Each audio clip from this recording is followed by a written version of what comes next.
여러분, 안녕하세요. 오늘 이 시간을 함께 해주셔서 고맙습니다. 살다 보면 누구나 이런 생각을 합니다. 나이 드는 게 서글프다. 이제는 할 수 있는 게 없다. 젊음이 그립다. 그럴 때마다 우리는 마치 무언가를 계속 잃어가는 것처럼 느낍니다. 체력도, 기회도, 친구도.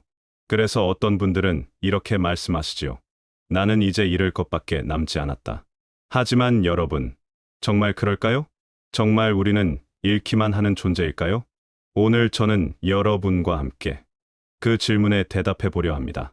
2시간 동안 우리는 5가지 이야기를 나눌 겁니다. 첫째, 나이 든다는 건 잃는 게 아니라 다르게 사는 것. 둘째, 내가 떠난 후에도 기억되는 방법, 삶 정리 노트. 셋째, 나이 들수록 행복해지는 사람들의 공통점 5가지. 넷째, 마지막 순간 사람들이 가장 많이 후회하는 5가지. 그리고 5째, 인생 후반전. 이제는 나답게 살겠습니다. 이 5 이야기를 따라가다 보면 여러분의 마음 속에도 새로운 길이 열릴 것입니다. 지금부터 천천히 제 목소리에 귀를 맡겨보시지요. 우리는 흔히 나이를 먹는다는 건 잃어버림의 연속이라고 생각합니다. 젊음을 잃고, 건강을 잃고, 기회를 잃고, 친구를 잃는다고 말합니다. 그런데 잘 생각해 보면 우리가 잃었다고 여겼던 것들은 다른 방식으로 바뀐 것뿐일 때가 많습니다. 예를 들어 젊을 때는 밤을 새워 일도 하고 여행도 다녔습니다.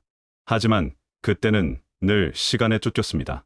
먹고 살기 위해, 가족을 위해 잠시도 멈추지 않고 달렸습니다. 이제는 다릅니다. 더 이상 달리지 않아도 됩니다. 아침 햇살이 들면 잠시 눈을 감고 쉴 수 있고 저녁 노을이 지면 조용히 앉아 바라볼 수도 있습니다. 젊을 때는 상상할 수 없던 여유가 지금 우리에겐 있습니다. 또 하나, 젊을 때는 사람들이 나를 어떻게 보는지에 늘 신경을 썼습니다. 저 사람이 나를 무시하는 건 아닐까? 내가 뒤처져 보이지는 않을까? 하지만 이제는 압니다. 남의 시선보다 중요한 건 내가 내 삶에 만족하는가입니다. 이건 잃은 게 아니라 얻은 지혜입니다. 여러분, 지금 잠시 눈을 감아보세요. 내가 잃었다고 생각했던 것들 가운데 사실은 얻은 것이 무엇인지 떠올려 보세요. 젊음 대신 얻은 건 지혜, 속도 대신 얻은 건 여유, 외모 대신 얻은 건 깊이. 잠시 생각해 보겠습니다. 사람은 언젠가 떠납니다. 하지만 떠난 후에도 누군가의 마음에 남는다면 그것이 진짜 삶 아닐까요? 그래서 필요한 것이 삶 정리 노트입니다. 삶 정리 노트는 거창한 게 아닙니다. 책으로 내는 자서전이 아니라 작은 공책 한 권이면 충분합니다. 거기에 나는 이렇게 쓸 수 있습니다. 내 인생에서 가장 기뻤던 순간은였다. 가장 고마운 사람은 이다. 내가 남기고 싶은 말은 다. 이 짧은 기록이 모여 내 삶의 자취가 되고 남은 이들에게는 소중한 선물이 됩니다. 실제로 어떤 할머니는 매일 잠들기 전에 단 한 줄씩 썼습니다. 오늘은 손주의 웃음으로 마음이 따뜻했다. 오늘은 남편이 나를 위해 차를 끓여주었다. 그 짧은 문장들이 쌓여 지금은 자녀들에게, 손주들에게 세상에서 가장 값진 유산이 되었습니다. 여러분도 지금 한번 해보시지 않겠습니까? 종이나 휴대폰 메모를 꺼내서 오늘 하루 가장 고마웠던 순간을 적어보세요. 잠시 시간을 드리겠습니다. 잘하셨습니다. 이 한 줄이 내 삶을 기억하게 만드는 첫걸음입니다. 세상에는 나이가 들어도 더 밝아지고 더 따뜻해지는 분들이 있습니다. 그분들에게는 공통점이 있습니다. 첫째, 감사하는 태도. 하루에 단 한 가지라도 고마운 것을 찾습니다.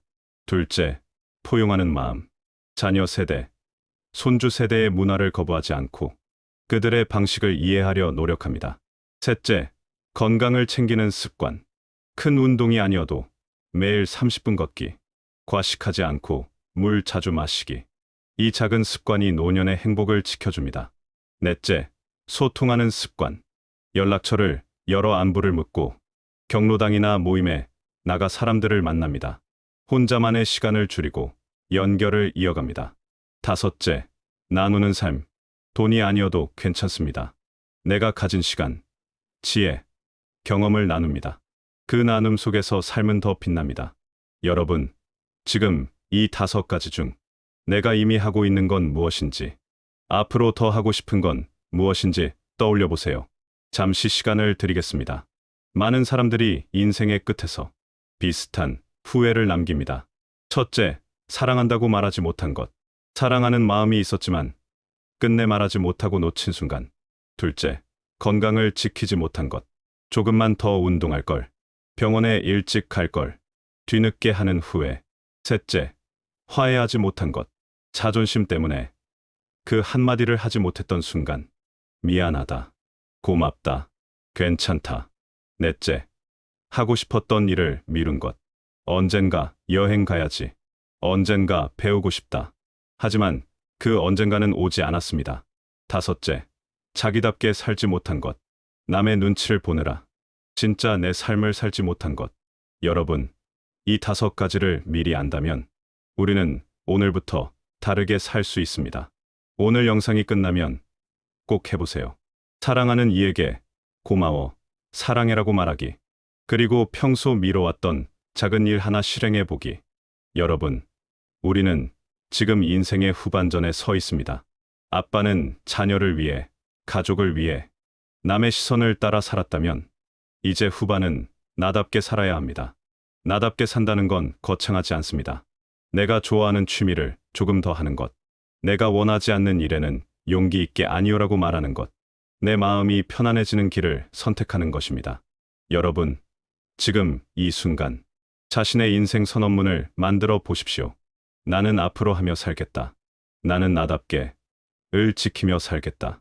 지금 마음속으로라도 단 한 문장만 떠올려 보세요. 잠시 시간을 드리겠습니다. 그 한 문장이 앞으로의 삶을 지켜주는 힘이 될 것입니다. 오늘 우리는 5가지 이야기를 나누었습니다. 나이 들면 잃는 게 아니라 다르게 사는 것. 내가 떠난 후에도 기억되는 삶 정리 노트. 행복한 사람들의 공통점 5가지. 마지막 순간 사람들이 후회하는 5가지. 그리고 인생 후반전. 이제는 나답게 살겠습니다. 여러분, 오늘 하루가 지나가기 전에 단 한마디만 건네보시길 바랍니다. 당신 덕분에 내가 여기까지 왔습니다. 그 말 한마디가 앞으로의 30년을 다시 함께 걷게 하는 힘이 될지도 모릅니다. 오늘 이 시간을 함께 해주셔서 감사합니다. 여러분의 후반전은 지금 이 순간부터 다시 시작됩니다.